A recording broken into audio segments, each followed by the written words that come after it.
and both the programs are free, and you can download them either from the UCR catalog or from the site directly.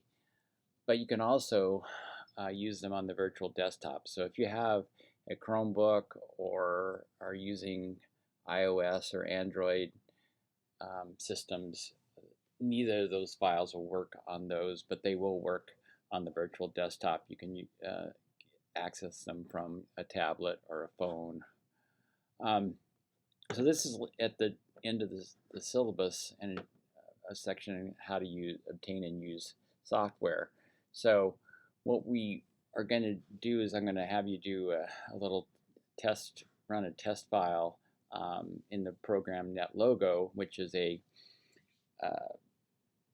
programming language, and we will use simulations that use that language during the quarter. And then that file or that module will produce an output file that we will then open in the stats program JMP. And we will use for the online assignments during the quarter, we'll use JMP every week, and we'll use NetLogo two times in there. So the first thing we want to do is to get the NetLogo module, and it's a module called testfile.nlogo, and those will always have this nlogo suffix on them. So it's on my Google Drive, so if we click on that, we can go there, and what we can do is we'll just download that file. And what you need to know is where it downloads to, and then we can go back. And so let's figure out where I'm at. I'm back in my syllabus here. And so we can go back to our syllabus. Should have opened again, but that's okay. Let's click out of that. We can go back to my syllabus here on this one. So we've got our test file NLogo downloaded. Now what we want to do is we want to open the Apporto app, and the link to that is here. If we open that and log in, so it's going to ask you to log in when you get there.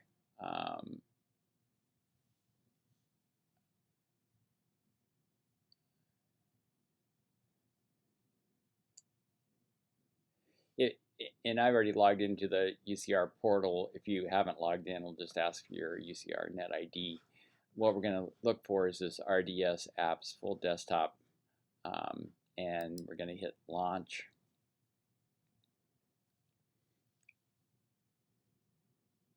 And that's going to open up a server which has our virtual desktop on it. So it's basically a Windows desktop.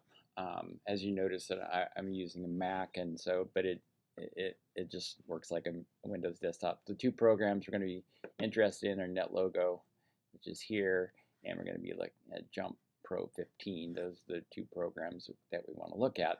So what we need to do is get our test file module onto the virtual desktop, and we're going to use the upload cloud here. If we click on that,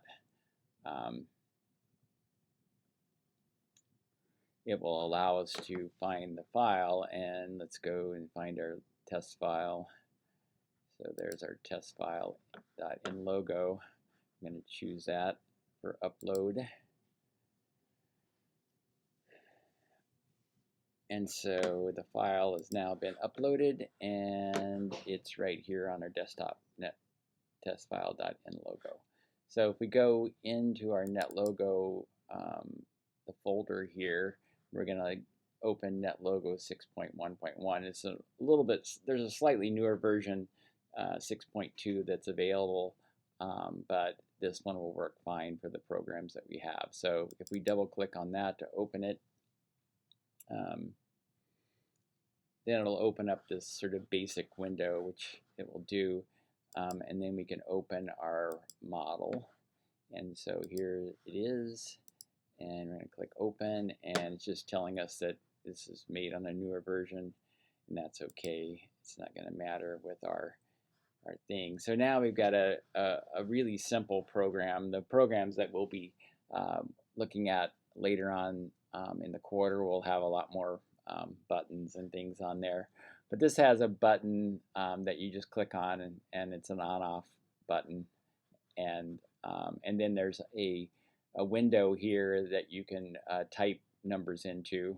It's basically a typable window. And then this is a reporting window, a monitor window that just tells us how many individuals are on the grid. And so if we type in a number of individuals here, let's just type in 100 and hit setup, then what we see is we get 100 little arrows on here. Each one of those arrows is a different color. It's a random, the color is picked randomly from a set of colors, and they're usually they're in sets. So you get like a row of reds and 2 individuals that are, and it goes from almost white to almost black with sort of bright red, like this one would be in the middle of that row, but a dark red one would be closer to the lower numbers in that row, and a light pink individual like this would be in there. So there's a random, they're just assigned a random number. If I click setup again with the same one, you'll see that I'll get a totally different set of arrows, each with a random color. That's there, and then this number just reports how many arrows are on the screen, which is there. That's essentially what this program does. The program also assigns, not only assigns a color, but it also assigns an energy level that's just a random number with mean of 5 and a standard deviation of 2. And so the other thing that will be produced from this file is an output file called test output. And so now we want to open that in JMP. And what that will do is every time you hit setup in this, it will overwrite the old file. So if you want to save an output file in NetLogo, you just need to rename it. So here's our test output that was produced from there. It'll always, these output files from this will always show up in the same folder that you have the module that you're running. So let's go and open up JMP in here, and we'll open up our test file. So we double click on JMP, it'll open up, and we can get rid of our noddle. And so let's open a file. I'm going to go to open, and the one thing that the default is to open only JMP files. So our file is a CSV file that's outputted there. So we want to go to open data files. Now there's our test output file, and we can open that in JMP. And so now we've got a spreadsheet that has ends up with 100 individuals. There you can see there's 100 rows, and the individuals are going to go from 0, have a different number from 0 to 99.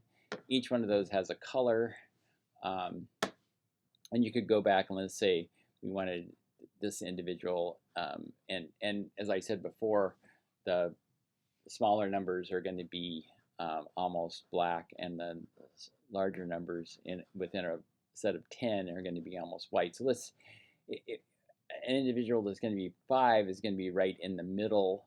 So let's see if we can find an individual that's, here's 45, and that's individual number 77.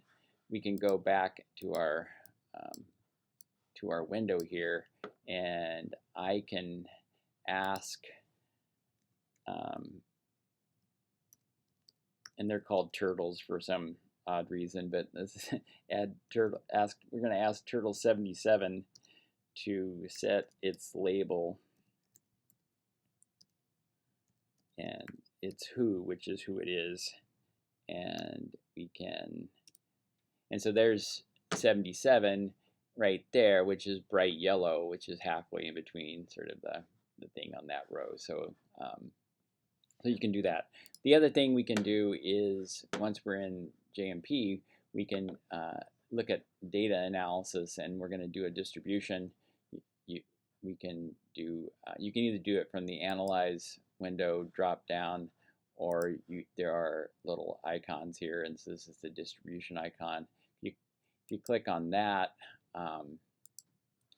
then we can select energy as our Y column and hit OK, and we'll get a histogram of the things. And you can manipulate things in the histogram. You can change the axes, like we changed the bin size to 1. If we wanted to hit OK, now we've got them on the basis of 1s. What you'll notice in here is so the mean is 5.18,